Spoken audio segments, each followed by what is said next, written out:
Hey everyone, what's up? How's it going? This is Finite MTG, and today we're going to be going over another Mystery Booster draft. I don't want to do too many videos in a format like this, but for now, these are just a couple sweet drafts that I was not recording, so wanted to go back over them, share them with you, and just like last video, I will be sharing one really sweet game with this deck with you guys. So with that, let's dive into pack one, pick one here. Got a couple very powerful green rares trying to do pretty much opposite stuff. You have Bow of Nylea, which can deal damage to a flyer, gain you life, or put some cards on the bottom of your graveyard, but primarily you're going to be using it to put +1/+1 counters on your creatures, and it does grant your attackers Death Touch as well. We also have Spawning Grounds, card that for me kind of harkens back to Sandworm Convergence, which is one of my favorite cards, so it's definitely appealing. Just thinking about this one, it might have been the right pick, but I didn't want to take the Bow of Nylea, and then I figured that whichever card I ended up passing here was going to put someone into green. And note that these really want to be played in opposite kind of green strategies, like this wants to be in an aggressive deck, like maybe green-white, and this wants to be in a deck like green-blue ramp or something like that, whereas something like Swords to Plowshares, it's just going to be good in any white deck. Doesn't matter how aggressive, how controlling, even though it does grant your opponent some amount of life. This card is, just super efficient, super good. Happy to take that one first, even though I'm sad to pass a couple of these nice rares. All right, next up here, so this was kind of a tough pick.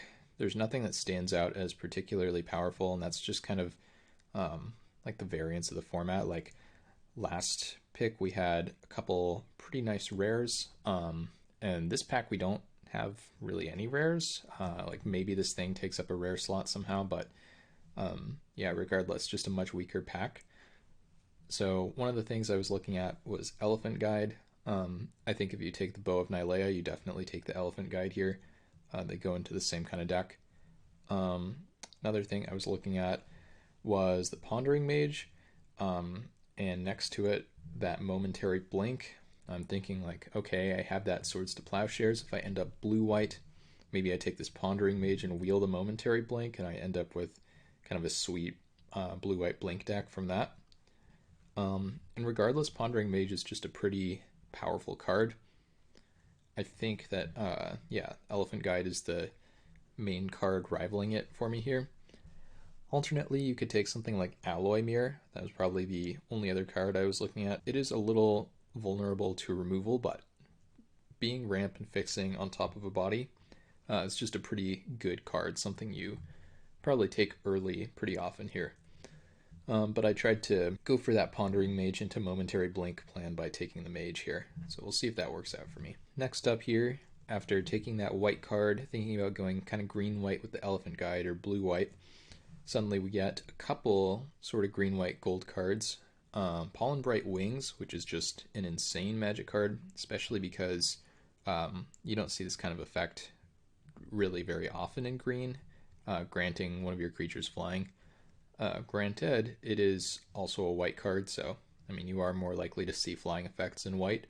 But yeah, this thing is just a very strong magic card. And we have the similar plan here to last pick of taking the Pollen Bright Wings and trying to wheel the Knight of the Skyward Eye. As this is a card that's going to go late most of the time, unless you are expecting to be in green-white or you think green-white is underdrafted. So yeah, we want the Pollen Bright Wings here, trying to see if we can take that Swords to Plowshares and pair it with green.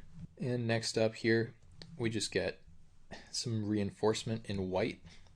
Relatively late Fiend Hunter. This card is pretty nice. There's a lot of removal in this format, which means this thing is going to act less as a 2-for-1 and more as just a temporary removal spell, or a thing that's going to, I guess, make your opponent discard a removal spell. Regardless, this is still a really nice card, and remember, we're hoping to wheel that Momentary Blink, and we can do some neat tricks with Momentary Blink and Fiend Hunter. The flashback is a little less relevant there, but yeah, if you flicker in response to the enter the battlefield trigger, then you get that leaves the battlefield trigger before anything's exiled, which means when that first trigger resolves, the thing's gone for good. So that's a nice trick if you don't know about that one. So yeah, at this point we are pretty firmly in white, and we get a nice Iona's Judgment.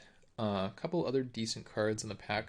I always like a Moment of Craving, though in this format it's a little weaker than others. And there's also an Elves of Deep Shadow if we are thinking about that green-white plan. This card's a little expensive, so wouldn't mind having some ramp to be able to play it a bit earlier. But at this point we still don't know if we're blue-white or green-white, so it just makes too much sense to take the Judgment here. Now this pick was a pretty tough one. Again, we're still thinking about blue, white, or green, white. We have some really unexciting white cards like Center Soul, Mana Tithe, also this thing, which is technically a card. But in terms of blue and green, we have Snake Umbra, another card for the aggressive green deck that at this point could be pretty strong. We've seen a few things for it. A little light on creatures for that deck, but yeah, it doesn't mean we can't put something pretty powerful together. There's also just the archetype of Imagination. So 6 mana for a 3/2, this thing is pretty frail. Even 6 mana for a 3/2 flyer is pretty frail. But the fact that it makes your opponent's stuff not have flying is really the powerful part of this card. Because a lot of the time, like if we do end up blue-white, our creatures are already going to have flying. So that text is pretty redundant. Reach still gets around this thing's second ability, which is a bit annoying, and yeah, again, the low toughness makes it pretty vulnerable to removal, like even just the Moment of Craving that we just saw. But I still thought this card was powerful enough to take it over the Snake Umbra here, and I do think blue is just a very strong color in this format. I think all my trophy decks have been blue, so yeah, took the archetype here. Now we get this pack, which is not particularly exciting. We have a few medium green cards I'm not interested in, but at this point we're a little low on creatures and a little high on expensive spells. So Savannah Lions, I mean, I'm never really happy about a Goblin Piker, but paying 1 mana for this thing is a lot more reasonable. Yeah, I'm not thinking that we'll be extremely aggressive, and if we are, then we'd probably rather be green than blue, but regardless, this thing is going to be a playable card for our deck. And pick 8 here, we have an Infantry Veteran, which is a card that I like quite a bit in Chaos Draft. In this deck, it's a little weird because, again, we're kind of stuck between blue, which is kind of more of a value plan than an aggro plan right now for us, and green, which is very aggressive. And if we do end up green, then this thing is probably going to be pretty good. But we are leaning blue. We did take that archetype over the Snake Umbra, so we'll see if we wheel that green-white bear, and then maybe we jam this Infantry Veteran in that deck. Alright, now our first pack comes back around, and a card I didn't even notice the first time is here in the Ephemerate. And yeah, this card is extremely powerful. It was really, really good in Modern Horizons, and it's really, really good now. We have the Pondering Mage for it in set Synergy. We also have the Fiend Hunter, which is a nice trick. You really want to have creatures that you can get the rebound value out of, and the rebound doesn't really do anything with the Fiend Hunter, so we're going to be looking for more ETBs as we go through the draft. But yeah, and ETB is better than just like a Stoic Builder, by the way. But yeah, definitely happy to get this Ephemerate. This is putting us a little more firmly onto that blue-white plan. Now the only playable card for a Bant deck is going to be this 4 mana 2/3 flyer, which is a fine card. Nothing to write home about, but not unplayable either. Next up here, I believe this was the pack with the 2 mana 2/2 that you can pump by paying some green mana. We do get a nice green card back in the wild size. I like this card quite a bit. I imagine it's worse in this format just because of the abundance of removal, but there's also just a Lumathread Field, really nice card because a lot of people are scared of morphs, try to spend removal spells on them, and then you can effectively 2-for-1 them, I guess, by playing this Lumathread Field and flipping it over in response to removal. Next up, this pack is really not offering anything we're interested in. There's Athreos, which is a cool card. It's a mythic, it's a god, but in reality, like unless we are the Aristocrats deck, or we are white-black and pretty able to turn this on, it's not going to offer us a whole lot. So I actually ended up going with the much less exciting Inquisitor's Ox. It's not very easy to get Delirium, but 4 mana 2/5 is a reasonable body, and this is a card that we could play if we need to. Alright, speaking of reasonable body, 4 mana for a 3/3 is not amazing. Untapping a creature can be kind of good. This goes infinite with Splinter Twin, which is kind of funny, but yeah, I mean, we're probably not playing this thing. We will if we have to. All right, next we get a green card pretty late, which is kind of odd because at this point there have been a few green cards that we've hoped to wheel and we haven't really gotten any of them back. But this thing is not amazing, so this is a card that we will play if we end up green, probably, but it's not a pull into green. And last pick, same thing goes for this card. I like Might of the Masses a decent amount, but right now we're leaning blue, so despite getting these green cards late, we'll just see how the packs fall. And the packs fall in a pretty unfortunate way for us here. There's really nothing good in white. In blue, there's like a Monastery Lore Master, but even that is pretty slow and far from what we're trying to do. And in green, yeah, nothing exciting either.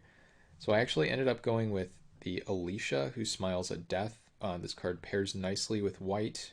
And even though we have kind of fingers in blue and green pies, it's not too late to consider a pivot into red. This is not an ideal time to make it, but hey, this is a pretty good card, and we're not exactly passing much. Maybe a better card, actually, is Reckless Spite.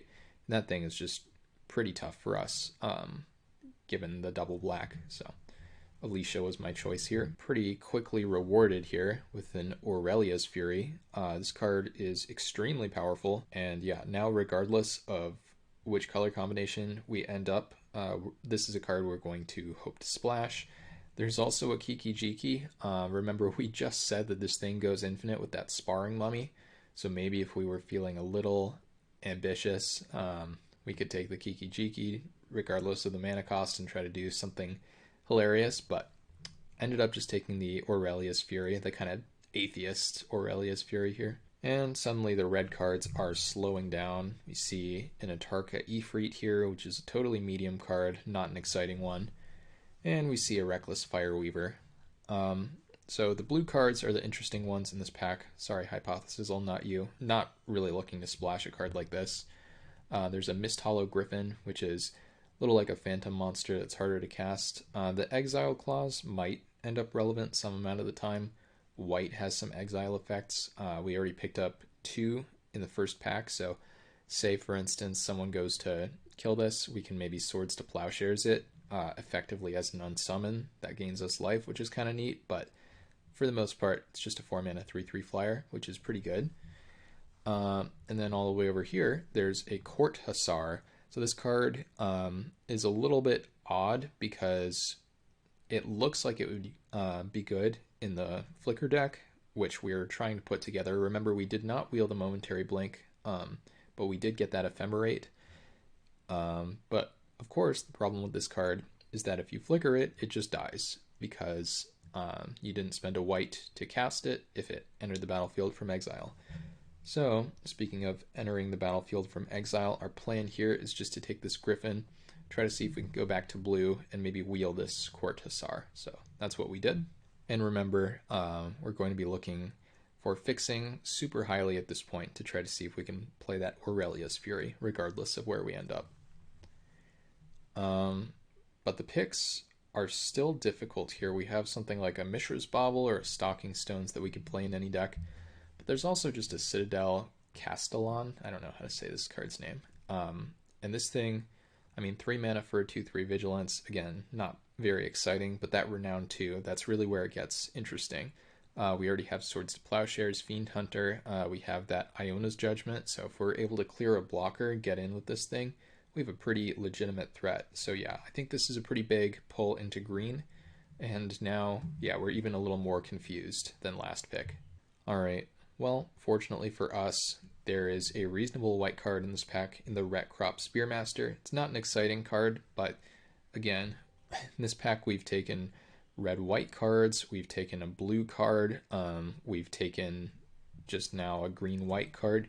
So Spike Feeder is another playable card, just like Anticipate and even the Bastion Inventor, but we're just trying to shy away from stuff that we haven't committed to yet.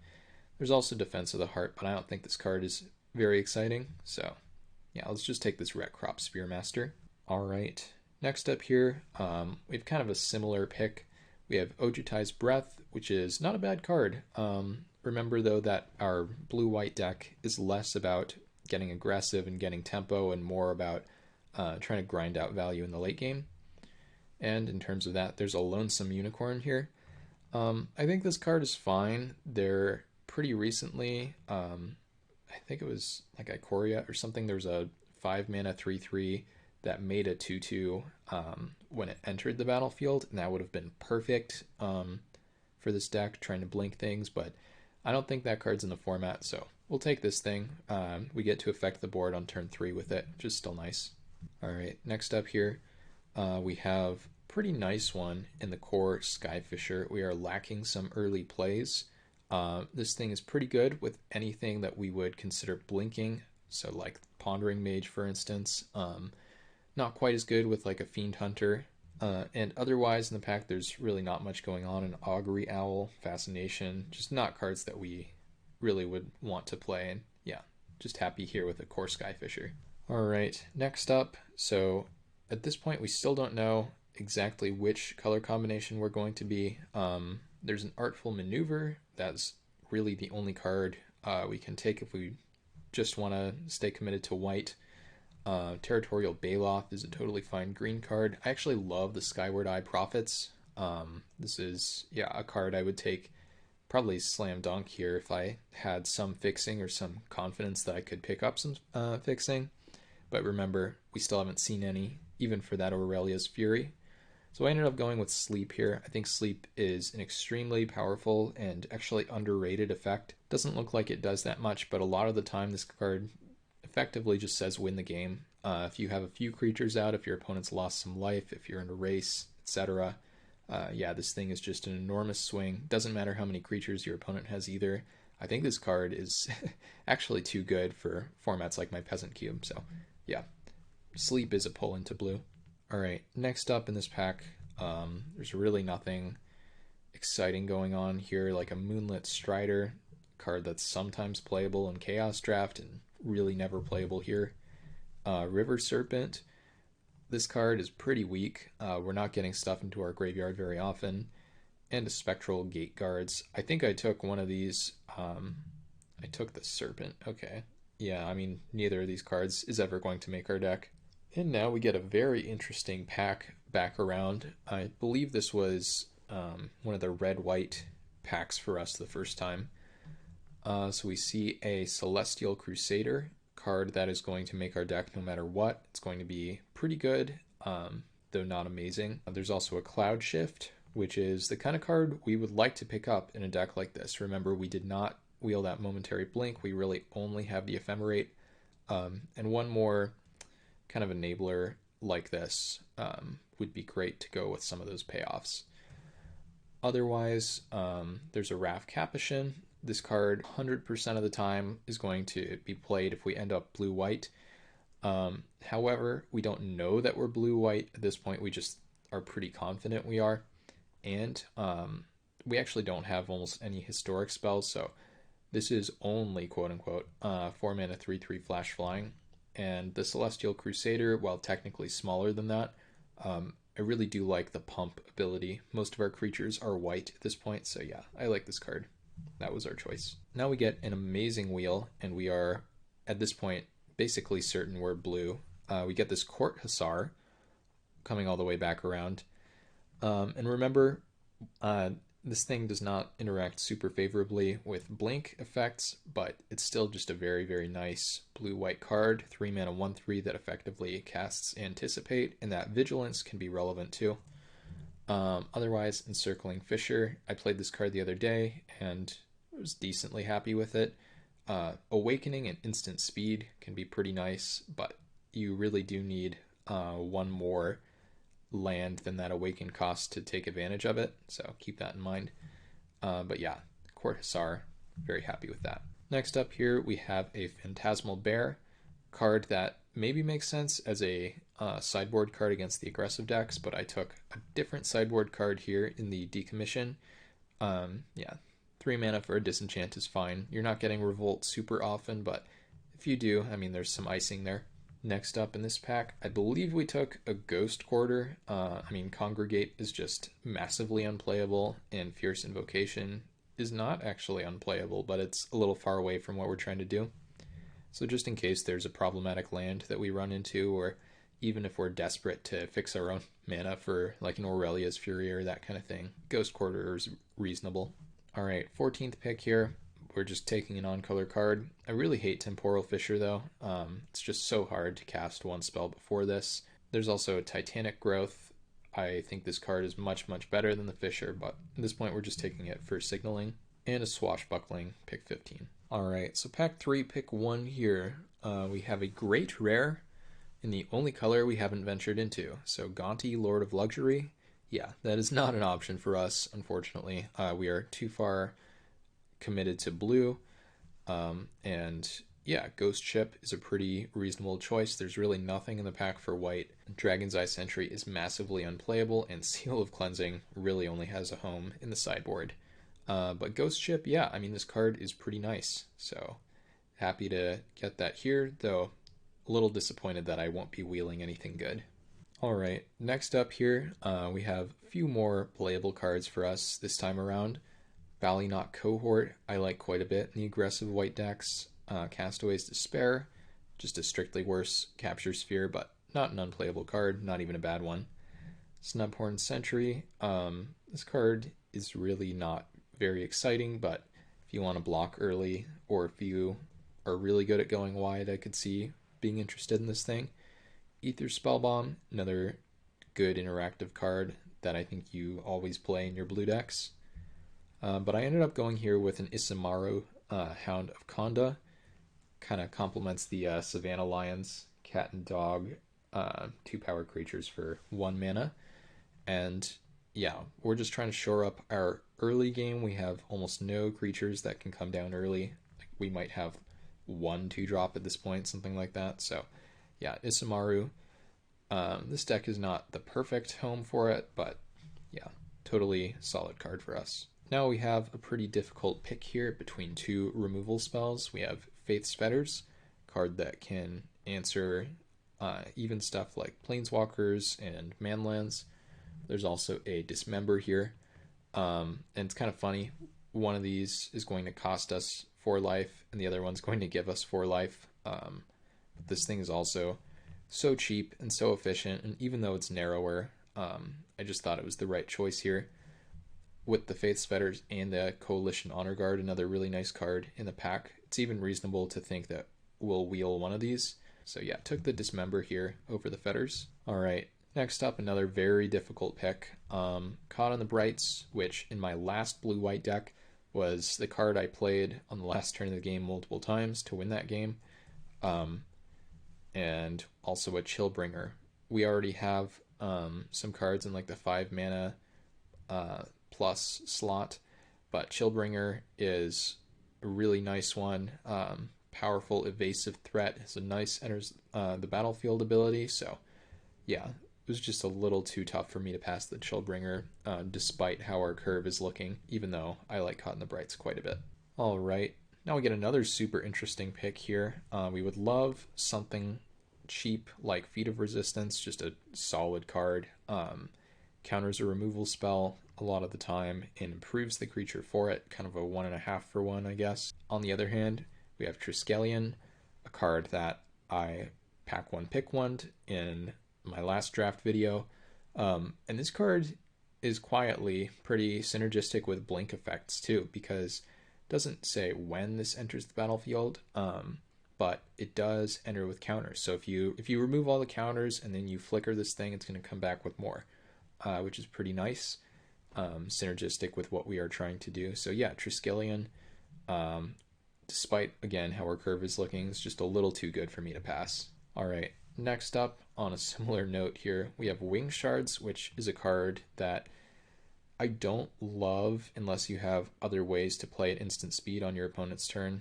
It's kind of a gotcha card if your opponent is playing stuff pre-combat main or hasty creatures or whatever. But there's just Irreverent Hoplite here, which yeah, this card is going to be pretty solid. We are mostly white at this point, and again, flicker effects with this card are going to be pretty good. So had to take the Hoplite over the Wing Shards. All right, now we see an Armadillo Cloak. This is like the third or fourth, probably fourth, very strong aura for the green-white deck. I don't know if green-white is supposed to be focused on auras in this format or not, but it kind of seems like it from this anecdotal evidence. And here we have a Disenchant, which is just going to be, for the most part, an improvement over Decommission. Chronos Stutter's really just too expensive for us to be interested, and Steadfast Sentinel is just pretty clunky. So Disenchant a little earlier than I'd like to take it, but better than a Decommission. Next up here we have a Changeling Hero. Not a card I like very much. 5 mana 4/4 lifelink is actually a body you don't see at common or uncommon in limited. But the champion a creature thing is pretty annoying. Even with our blink synergies, this is just not something I was really interested in at this point. And Eyes in the Skies is a card that I like a decent amount. It's almost always just copying itself. I think in this deck it might literally always do that. Well, I guess no. We just picked up that Reverent Hoplite, so we can technically make a worse 1/1 if we wanted to. However, I would love to pay 3 for this thing with like a Midnight Haunting, but 4, not happy about it, but I'll still pay for it. Next up in this pack, the Disenchants continue, and we wheel the Seal of Cleansing. We're never playing Laboratory Brute. Yes, it has an Enters the Battlefield ability, but we don't care about milling. And yeah, this body is just not something I want to play. Not as much as I don't want to play this card. But yeah, Seal of Cleansing. We don't really ever need 3 Disenchants, but hey, maybe we run into some kind of unbeatable artifact or enchantment and we just need as many answers as we can find. Pack 3, pick 10 is surprisingly difficult here as we get a super nice sideboard card, especially compared to these redundant Disenchants in the Flash Freeze. But there's also just a Ballynock Cohort, which is a card I like quite a bit. Even though we're not leaning particularly aggressive, this card is just going to be 3 mana 3/3 first strike a lot of the time, and that's a really nice body, so had to take that one over the Flash Freeze, unfortunately. And another kind of painful pick here at Pack 3, pick 11, Coalition Honor Guard. This is what we were trying to wheel by passing that Faith's Fetters. And also the Academy Journey Mage. Yeah, again, this card would be nice with blink effects, but 5 mana for a 3/2 is a little clunky, and this thing is just really nice. I think there's an argument for this thing, especially if we'd picked up more blink synergy stuff, like if we had gotten the Cloud Shift or if we'd gotten the Momentary Blink, but the Honor Guard is a really nice effect, really good against pump spells too, just a good card. Next up here we have a Distortion Strike over a Sarah Disciple. We're not expecting to play either of these cards, but Distortion Strike, yeah, I mean, it's something you can put in your deck. Maybe cheese a game, but I think it'll just be hanging out in the sideboard. We get a pretty nice playable back around here, pick 13 in the Feat of Resistance, taking that one over like the Pancake Rhino. And yeah, this card I like quite a bit. Just as I said before, happy to get it super late. Now, pick 14. I think I took Brazen Buccaneers over the Artificer's Assistant because this card is playable and this card is not, even though we are in blue. So yeah. And last up here, we get a Miner's Bane. So this is how the deck turned out. As you can see, we're a little high on the upper part of the curve, but Lonesome Unicorn a lot of the time is going to be a 3-drop. And we do have some very powerful stuff up here. Hoplite, Chillbringer, Pondering Mage, and Triskelion. Solid stuff in the 4 mana slot. Same in the 3. And kind of playing 1-drops as 2-drops. Again, not very powerful cards. 1 mana 2/2 and 1 mana 2/1. But being able to get them out on turn 1 means maybe we get in 2 extra points of damage when we are on the play or something with this kind of card, which is not bad. Alright, now to show the really sweet game that I pulled off with this deck. Pretty much the reason I made this video, so let's dive into that. So we are on the play here, game 2. I think at this point we are up a match, down a game. And yeah, we have this relatively unexciting hand. We've got Dismember and Court Hussar in a bunch of lands, but that's just going to be good enough provided that the Court Hussar is going to give us some more action. So yeah. Opponent is on blue-red. They have a lot of sweet spell synergy.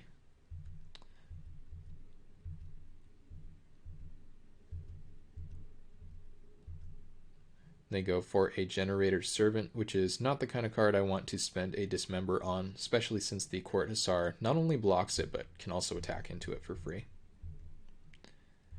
And so we've just drawn lands here, which is really the only way this hand can go poorly, unfortunately.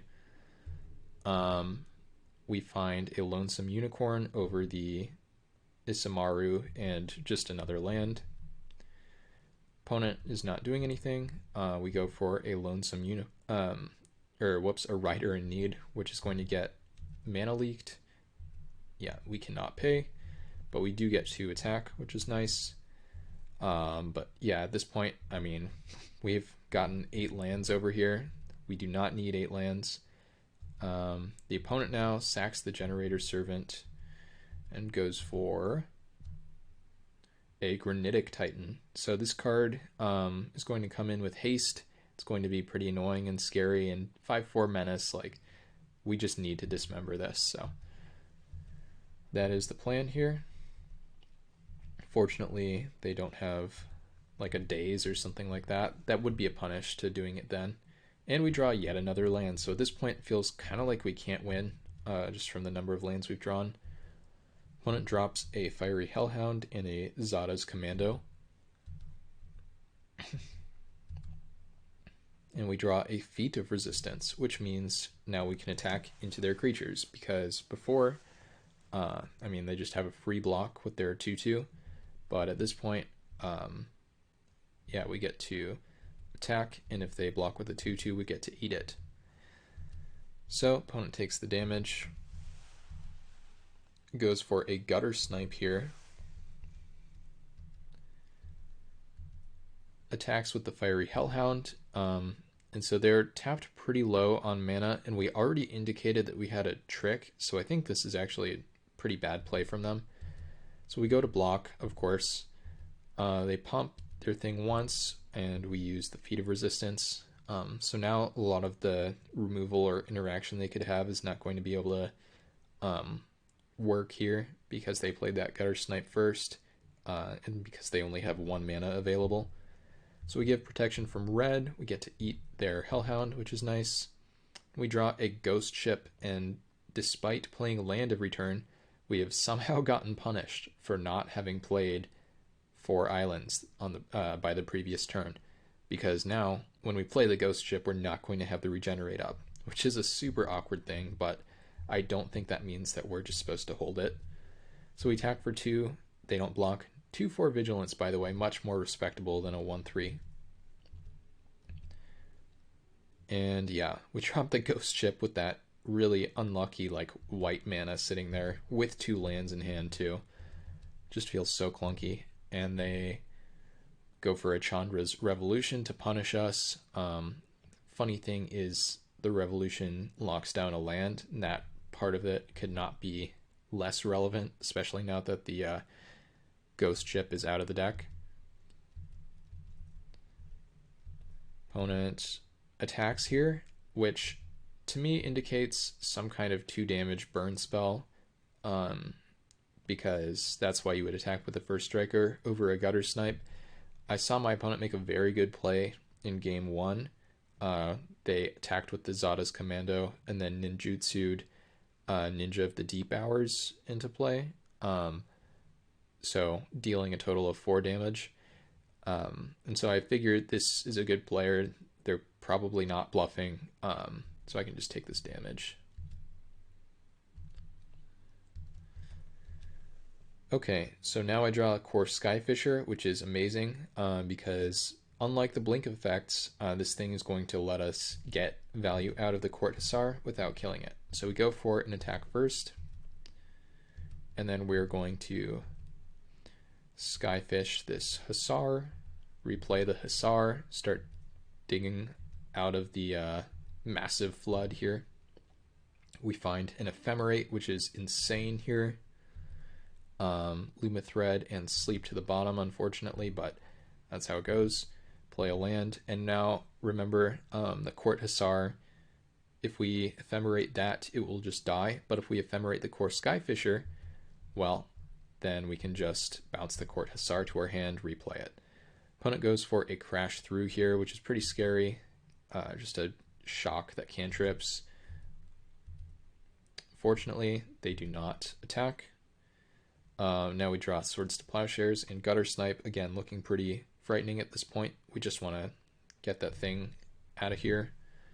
So we do, and the opponent makes a very strange play, which is they go for a Fling targeting my face. I think this makes a little more sense if you thought that casting the Fling would deal me 2 damage from the Gutter Snipe being in play. But because this thing is sacrificed as an additional cost, the Gutter Snipe actually doesn't see it, which means this is only a shock to my face for the Fling. And they gain no life. But we have exactly enough white mana here to do this cool thing, which is attack.